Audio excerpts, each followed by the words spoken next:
60대부터 절대 하지 말아야 할 5가지. 은퇴 후 인생을 무너뜨리는 것은 큰 실수가 아니라 작은 습관입니다. 60대가 되면 이제 좀 편하게 살아야지. 대부분의 사람들은 이렇게 생각합니다. 수십 년 동안 직장과 가정을 위해 쉼없이 달려왔으니 이제는 쉬어도 된다고 말합니다. 실제로 은퇴는 끝이 아니라 새로운 시작입니다. 그런데 많은 사람들이 그 시작을 잘못 이해합니다. 은퇴를 하면 시간이 많아집니다. 책임은 줄어듭니다. 하지만 그 빈자리를 무엇으로 채우느냐에 따라 남은 30년의 삶은 전혀 다른 방향으로 흘러갑니다. 놀라운 사실이 있습니다. 노년의 행복은 돈에 많고 적음보다 생활 습관과 사고방식이 훨씬 큰 영향을 미친다는 연구들이 꾸준히 발표되고 있습니다. 건강도 하루아침에 무너지지 않고 인간관계도 어느 날 갑자기 끊어지지 않습니다. 대부분은 아주 사소한 선택들이 몇 년 동안 쌓여 결과를 만들어냅니다.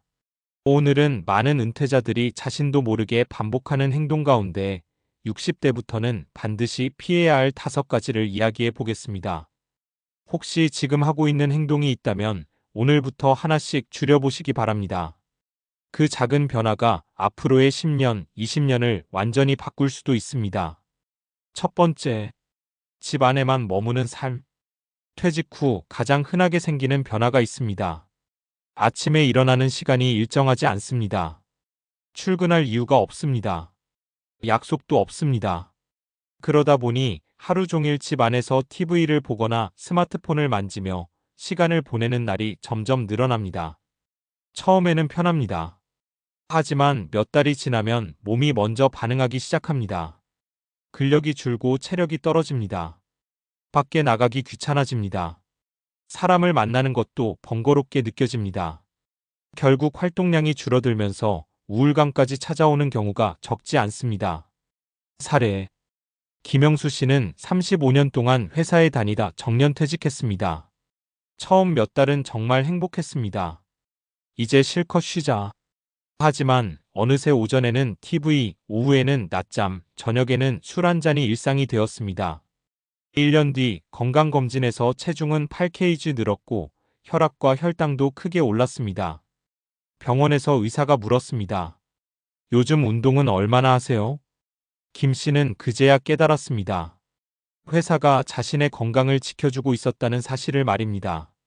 은퇴 후 가장 먼저 만들어야 하는 것은 돈 버는 계획이 아니라 움직이는 습관입니다. 매일 30분 걷기만 해도 몸은 분명히 달라집니다. 두 번째, 자녀에게 지나치게 기대하는 것. 많은 부모들이 이런 말을 합니다. 우리는 자식만 잘 되면 됐다. 맞는 말입니다.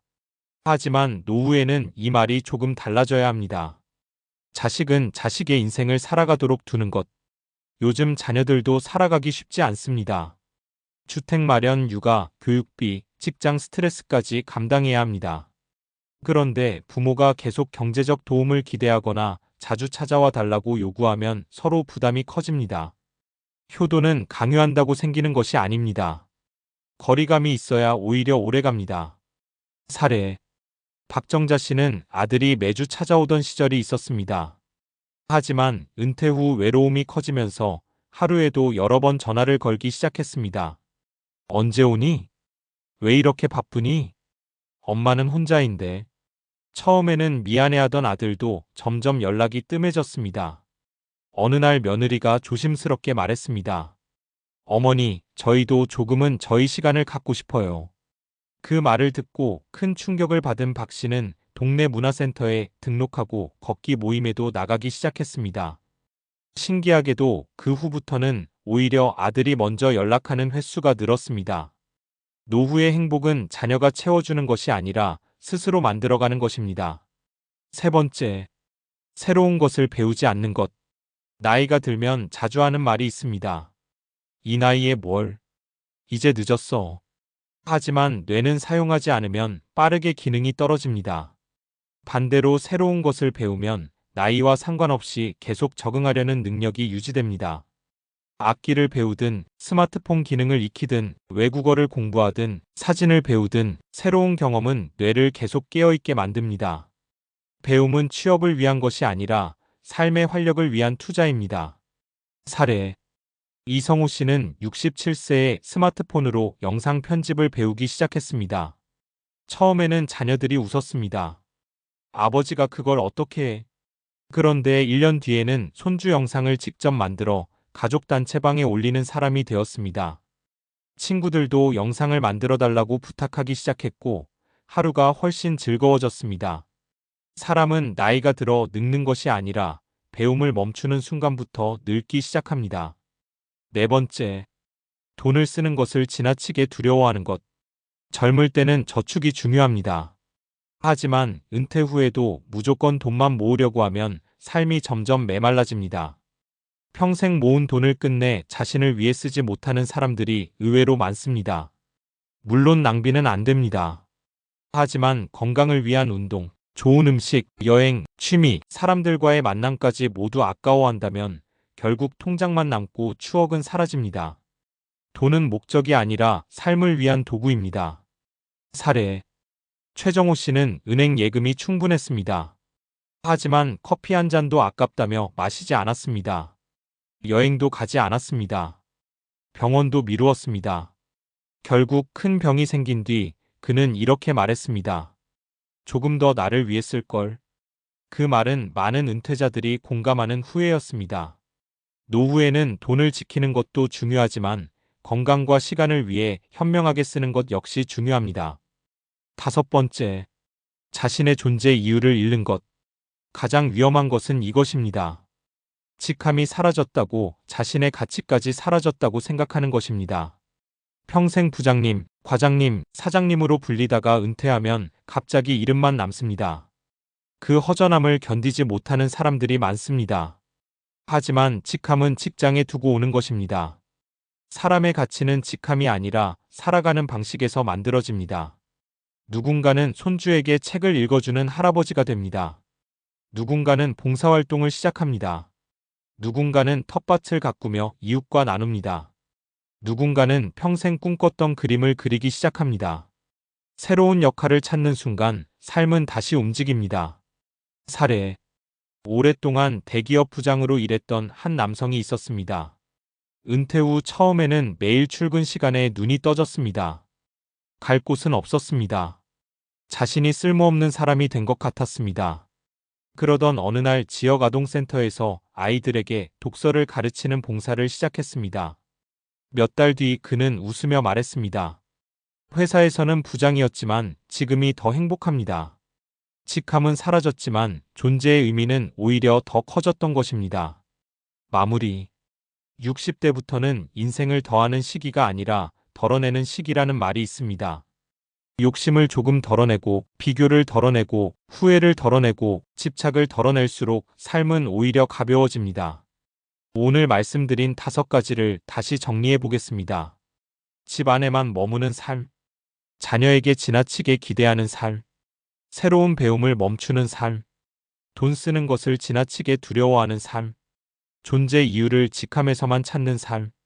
이 5가지만 피하더라도 은퇴 후의 삶은 훨씬 건강하고 풍요로워질 수 있습니다.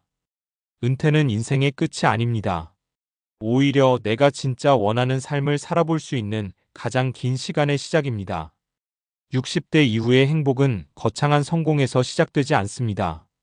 매일 아침 스스로 일어날 이유를 만들고 몸을 움직이고 사람을 만나고 새로운 것을 배우며 자신의 삶을 소중히 대하는 작은 습관에서 시작됩니다. 남은 인생을 어떻게 살아갈지는 나이가 아니라 오늘의 선택이 결정합니다. 오늘 하루 작은 변화 하나를 시작해 보십시오. 그 작은 한 걸음이 앞으로의 20년, 30년을 가장 든든하게 바꿔줄 것입니다. 6번째, 건강을 잃고 나서야 건강의 소중함을 깨닫는 것. 60대 이후에는 돈보다 더 중요한 자산이 하나 있습니다. 바로 건강 수명입니다.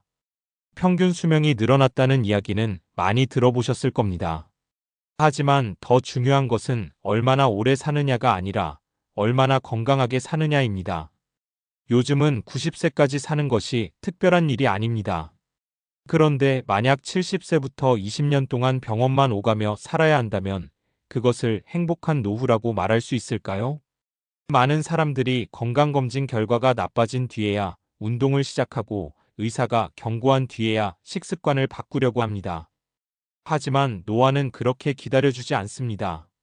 우리 몸은 30대 이후부터 매년 근육량이 조금씩 감소하기 시작하고 60대 이후에는 그 감소 속도가 더욱 빨라집니다. 특히 하체 근육은 노년기의 건강을 결정하는 가장 중요한 요소 가운데 하나입니다. 근육이 줄어들면 단순히 힘이 약해지는 것에서 끝나지 않습니다. 계단을 오르기 힘들어지고 균형 감각이 떨어져 낙상 위험이 커집니다. 한번 골절이 발생하면 활동량은 급격히 줄어들고 활동량 감소는 다시 근육 감소를 불러오는 악순환으로 이어집니다. 이 때문에 노인의 골절은 단순한 사고가 아니라 삶의 질을 크게 바꾸는 사건으로 여겨집니다. 또 하나 주목해야 할 것은 운동이 뇌 건강에도 영향을 준다는 사실입니다. 걷기나 근력 운동을 꾸준히 하면 뇌연류가 증가하고 새로운 신경세포의 연결을 돕는 물질인 BDNF 뇌율의 신경영양인자의 분비가 늘어난다는 연구들이 보고되고 있습니다. 쉽게 말하면 몸을 움직일수록 뇌도 함께 움직인다는 것입니다. 그래서 전문가들은 운동은 가장 값싼 치매 예방약이라고 표현하기도 합니다.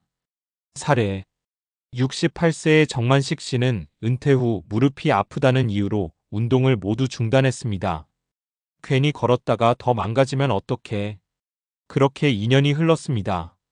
무릎은 좋아지지 않았고 오히려 체중은 늘고 허벅지 근육은 눈에 띄게 줄었습니다. 병원을 찾은 의사는 의외의 이야기를 했습니다.